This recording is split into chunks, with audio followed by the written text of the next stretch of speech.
everybody. So it's very exciting time for many, many Disney movie fans. The new remake of the 1994 classic film, The Lion King, is out in theaters this week.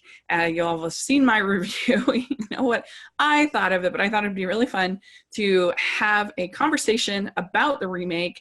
And we're also talking about remakes in general in another video on my channel that you should check out. But this would be really fun to talk just about The Lion King 2019. I have my friend Sean Chandler here on the podcast to talk with us about it. Sean, thanks so much for coming on the channel and talking.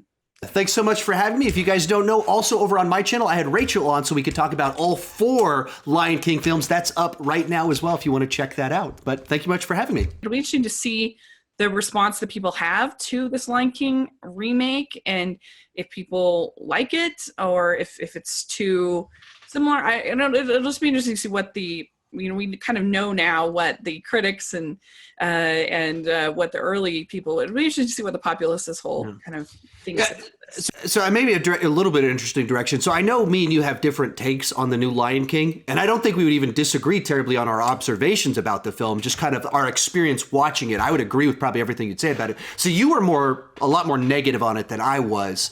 What specifically makes this a remake to you that was like you didn't care for? I just thought it was really bland. I thought it didn't do anything that was interesting to me aside from being photorealistic. It's gorgeous. It's a novelty, certainly. And I said that in the trailer. I said, when I did trailer action, I said, if that interests you, a photorealistic Lion King, then you'll probably like it. That doesn't really interest me. I like animation. And I just felt like it was, everything just rang flat to me, everything about it. Except for I got some energy, something from the Hakuna Matata sequences. There was something to it, but for most of it, even James Earl Jones, which as Mufasa, I felt like the line readings felt flat and dull, and there was just nothing to me except for the fact that it was photorealistic, and that doesn't really do much for me. Did you even like some of the new humor? I really enjoyed some of the new humor in it. Hakuna Matata numbers, it was the only ones where I felt like, okay, I'm connecting a character with a voice where I felt like it almost seemed like they were placing the vocals on top of the character. It didn't seem like it was coming out of that character because they're photorealistic. And right. I just and it was weird because going into it, I personally thought that it's going to be more traumatic to see all these things happen to realistic looking animals. But in my opinion, I thought it was less traumatic, less because I wasn't as emotionally kind of manipulated into the scene as I am in the animated film, where I'm just so immersed that I'm having this really emotional reaction. Whereas like it felt more clinical, like I was watching sort of a clinical exercise of something. So I'm not as, I'm not like in the original, for instance, when Simba sees his dad, you see the tears roll off of his face, his eyes and his face. And you're so into that moment that to me, it was a lot more engrossing emotionally. And so I even though it's realistic, I felt like, oh, this is, I actually would feel more comfortable recommending this. And I know other people have disagreed, but this is my opinion. I'd actually feel more comfortable showing this photorealistic version to small kids because I just think it's more clinical. You're not as sort of emotionally invested in these characters, at least I wasn't, and so it wasn't as traumatizing.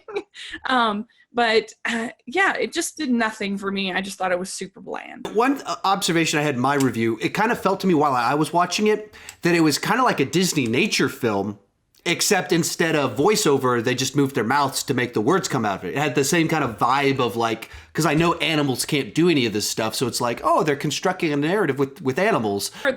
For some reason, Timon and Pumbaa were the only ones that I felt like it was convincing these animals were talking. Yeah. Because a lion, it just roars. That's the only sound. So like their mouths, if they're not animated in a stylized way, it just felt weird. And I mean, the biggest the biggest thud for me was Scar in general, but Be Prepared. I just thought I could have happened and I'd not even remember it. It was just so bland, and it was so like the original scene is so memorable and so like, oh, you got all these Nazi hyenas and it's so fun and crazy, and it's one of those like memorable best Disney villain songs there is. But it's just in this one, it was like I hardly even realized that they had done it. I thought going into it, I'm like, is this going to be a hard one to review? Am I going to be like torn if I like? Because I felt that way about Aladdin. I was like, I don't know, do I like it? Do I not like it? Oh, you know what's going on? But no, I knew immediately after I saw it. I was like, no, it's not for me. And that's what I basically said in my review. It's just not for me. That's what it's interesting about this one is that it seems like it really is a movie that just some people, that everyone says the same things about it, but it's just you fall on two different sides of this chasm of whether you're like, yeah, I bought into the novelty of it. Like I hear everything you say, and I can't say anything to try and convince you otherwise, but I just watched it and like the novelty, the nostalgia, and whatever else just kind of clicked enough with me. But I totally see why someone would watch it and be like, why does this even exist? There's just no life to it. And it's just a dull version that's an incredible achievement of like, wow, look what special effects can do, and let's just slap the Lion King onto it. And I totally see why someone would see that. I was disappointed in Jon Favreau because he over and over again said this is not going to be a shot-for-shot remake. This is going to be its own thing. And I'm like technically, yes, I don't know how it's 30 minutes longer. I really don't. But technically, yes, I guess you could say they pad out scenes, but if you were storyboarding the movie, it would be identical to the original film. It's like they pad out scenes, but even the Spirit song, which I thought for sure was going to be sort of another, like maybe a subplot for Nala, maybe you'd see more of, you get to, like even that was just basically like an accompaniment to them walking. Like I was kind of let down by Jon Favreau because like it's his Jungle Book. It is its own thing. Like they completely changed Mowgli's character. They completely changed the ending, and which to its benefit, in my opinion. It has other things that I'm not as crazy about, but he did it. He made it his own thing. And so the photorealism wasn't just photorealism. It was all part of a new experience. And this, it was just really bland. And I mean, even the new song in it, I didn't even interpret that as a new song. I read that on the internet like, oh, I guess that was a new song. I just thought it was, you know, a more advanced musical score to make this journey a little bit more intense. But like in the whole movie, I mean, I think there's that little extra sequence, but I don't even think of that as a new scene. It's just like, let's show them traveling. And then there's the sequence with Nala. That's a little bit expanded of her heading out. And everything else, it's the same thing. It's not like a separate new plot. Right. It's a new scene that just fills in it like, all right, how exactly did she, walk out the door? Well, here it is. And so, there's a few minutes, but it's not like a subplot or anything. And everything else that's added, it's just, each scene is 30 seconds longer or something like that. It's that type of addition to the film of, adding 10% to everything rather than adding anything meaningfully different.